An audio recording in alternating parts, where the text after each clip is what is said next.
Bienvenidos, amigos televidentes, a este programa en el que vamos a tocar uno de los temas fundamentales que tiene que ver con la pedagogía, tiene que ver con la formación de los docentes, es decir, con el elemento humano, pieza sin la cual no podemos concebir la educación, por más avances que tenga la tecnología. Y lo hacemos a propósito de la realización del primer Congreso Internacional de Ciencias Pedagógicas que se realizó en la ciudad de Guayaquil. Este congreso ha sido organizado fundamentalmente por el Instituto Superior Tecnológico Bolivariano. Y queremos aprovechar precisamente esta coyuntura para dar la más cordial bienvenida a algunos de los ponentes, conferencistas internacionales que se han dado cita en este evento. Lo hacemos agradeciendo la cordial hospitalidad que nos da el MAC del Ministerio de Cultura, que recoge piezas arqueológicas extraordinarias. Nos encontramos precisamente en una sala en la que tenemos detrás de nosotros y alrededor algunas piezas de una antigüedad enorme. Son de la famosa cultura Valdivia, la primera cultura cerámica de América Latina. Estamos hablando de los antiguos valdivianos que vivían en la península de Santa Elena. Así es que gracias a las autoridades que nos dan la oportunidad de hacerlo en este bellísimo entorno, en este precioso museo. Y vamos a comenzar esta conversación hablando con el doctor Ramón Guzmán Hernández y la doctora Regina Benet Muñoz. Los dos son cubanos y participan en este congreso. Bienvenidos. Y empezamos con Regina o Regina. Regina. Regina, bien. Regina, usted trabaja temas que tienen que ver con la diversidad educativa. De esto ha venido a hablar precisamente en el Congreso. Cuéntenos qué significa la diversidad educativa para usted y cómo viene haciendo este trabajo en su natal Cuba. Bien, la diversidad educativa primero está aludiendo a aquellos elementos que nos hacen únicos e irrepetibles. Es consustancial a la naturaleza humana, pero en este caso situamos a la diversidad en contextos educativos. Somos iguales pero diversos, ¿no? De alguna forma. Tenemos muchas cosas en comunes, pero somos básicamente diversos. Entonces, allá en nuestro país venimos analizando sobre todo cómo esta diversidad educativa ha de ser potenciada y respetada si queremos que realmente los sistemas educativos se aboquen a una educación de calidad, que significa entonces darle a cada sujeto que aprende en el sentido global de la palabra aprendizaje, entendiendo dentro de los aprendizajes el aprender a ser mejor persona, el aprender a conocer, el aprender a convivir y el aprender a hacer, o sea, desarrollar un poco habilidades. De los 4 pilares de la educación de lo que hablaba Jacques Delors en el famoso informe a la UNESCO, ¿verdad? Sí, hablamos de esto sobre todo porque cuando se habla de aprender en contextos educativos, por regla general los docentes tratan de agotarlo en la comprensión del aprendizaje desde un saber hacer. Y es que aprender tiene que ver con todo, porque el aprendizaje nos permite apropiarnos de la cultura que ha legado a la humanidad, y justamente educar a una persona es prepararlo para que pueda acceder a una educación de calidad que le permita desarrollar todos estos aprendizajes. Entonces, en nuestro país venimos trabajando sobre todo la atención a la diversidad educativa en contextos de formación del profesional de la educación. Me encanta oír esto porque a veces uno tiende a pensar que ciertas ideologías han tratado de homogeneizar todo y pensar en la diversidad es extraordinario, pero queremos hablar también con el doctor Ramón Guzmán. En estos últimos tiempos se ha puesto mucho énfasis, doctor, en temas que tienen que ver con la infraestructura. Aquí en el Ecuador, por ejemplo, se habla mucho de infraestructura, de construcción de grandes centros, grandes escuelas, dotación de equipos, pero a veces olvidamos al protagonista, que es el profesor o la profesora, porque la mayor parte de profesores en realidad somos mujeres. Entonces, ¿cómo desde su trabajo usted está enfocando o poniendo el énfasis en lo que tiene que ver con la formación del docente? Correcto. El docente, el profesor, el maestro es el motor impulsor del sistema educativo.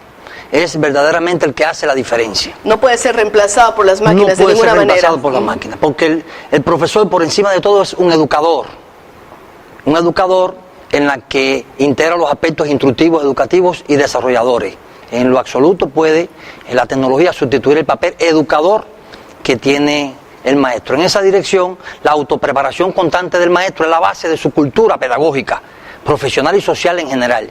Y en esa dirección, elevar cada vez más los niveles de profesionalización docente del personal docente es un reto que hay que enfrentarlo con ciencia y con conciencia. Y en esa dirección trabajamos en el curso Prevento y como parte de una comisión que tiene que ver con la formación de los profesionales y de manera particular con el personal docente para intercambiar experiencias, socializar experiencias en torno a cómo cada vez más elevar los niveles de competencia profesional, humana del personal docente en función de contribuir de manera más exitosa a la educación integral de las nuevas generaciones.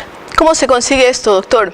Porque estamos hablando de que la educación es una especie de círculo que se ha dicho que es vicioso, porque por un lado tenemos que los profesores universitarios dicen que la culpa está en la educación media, los profesores de educación media dicen nos viene un pésimo elemento desde la educación básica y los profesores se forman en las universidades. ¿Cómo se rompe eso?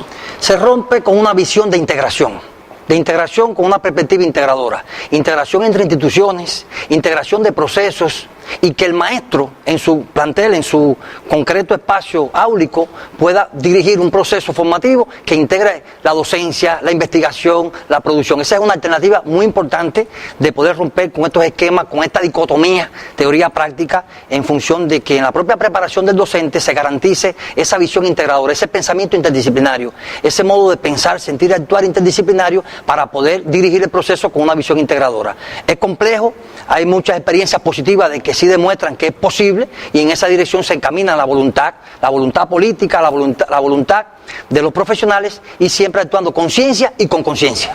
Bueno, es importante. Alguna gente dice que la ciencia puede más que la conciencia. ¿Qué dice usted frente a eso? Yo diría con los avances de la tecnología. Que en última instancia el ser social en su contexto tiene que demostrar. Bueno, eso lo dice usted, pero ¿qué modifica más los hábitos de una persona, la ciencia o la conciencia? La conciencia. La conciencia. ¿Cómo así? Usted cuando maneja una computadora o cuando maneja un celular, pues aprende a usar más este dedito, ¿no es cierto? Los controles de televisión nos dicen que podemos ver la película, la mitad de la película. Usted cambió un hábito, ¿no es cierto? Usted duerme inclusive rodeado de equipos ahora, ¿no? Porque la gente trabaja en la cama. Y eso está modificando hábitos que a lo mejor la conciencia ha hecho muy difícil. Un proceso complejo, pero entonces hay un reto pedagógico, hay un desafío educativo de buscar esa coherencia instructiva, está la clave en formar maestros, porque los maestros son los que están. Modificación de hábitos es mucho más fácil cuando son niños, ¿no es cierto? Efectivamente. Doctora Benet, en los temas que tienen que ver con la diversidad, Ecuador fue pionero en tratar de enseñar a los niños en la lengua que maman de sus madres, ¿no? Es decir, si son de lengua hispana, pues en español. Si son quichuas, en quichua. Si son guaraníes, qué sé yo, en las diferentes lenguas. Hemos tenido una buena experiencia que ahora desgraciadamente se está echando por la borda, pero ¿cómo usted concibe esa formación en la diversidad, respetando las diversidades, pero al mismo tiempo dándoles una base suficiente de conocimientos que les permita avanzar en su proceso educativo? De todas formas, usted está haciendo una pregunta-respuesta, me parece, ¿no? En primer lugar, yo creo que diversidad es hablar, básicamente, atención a la diversidad, hablar de respeto y de aceptación de la diferencia. Y uno de los elementos que nos hace diferentes es la cultura que portamos como sujetos individuales y como sujetos sociales, pertenecientes a una determinada comunidad. Desde ahí yo creo en algo básico, que es que hay que preparar al docente, que es el artífice fundamental de una sociedad, para poder atender la diversidad y para poder gestionar en sus procesos de educación, en contextos, pudiéramos decir, oficiales, en contextos institucionales, dotar a los alumnos de las herramientas que le permitan respetar al otro, aceptar al otro, enseñarlos a dialogar desde la diferencia. Qué importante es lo que dice doctora Benet, porque estamos asistiendo a un mundo en que parecería que las intolerancias son terribles. Hablamos de fundamentalismos, de guerras de carácter religioso. En este sentido, el papel del docente cada vez sería más importante. Cada vez más importante, porque es que es la escuela, es el aula, uno de los espacios donde más posibilidades hay hay de instrumentar procesos de apropiación de esa cultura de la diversidad. Si desde la escuela, claro, la familia tiene un lugar importante, pero dentro de la escuela, donde las personas están mucho tiempo interactuando, si desde ahí, si desde los procesos de organización de la enseñanza y del aprendizaje nos enseñan a cooperar, a dialogar por la relevancia social que tiene el estudio, que tiene la escuela como institución social y socializadora, pues esto va a trascender todos los espacios sociales de convivencia. De ahí la importancia de que el docente esté preparado para en sus grupos clases enseñar esa cultura de la diversidad o educar, porque desde mi punto de vista, más que enseñable, es educable, a través de metodologías que tiene mucho que ver con la formación.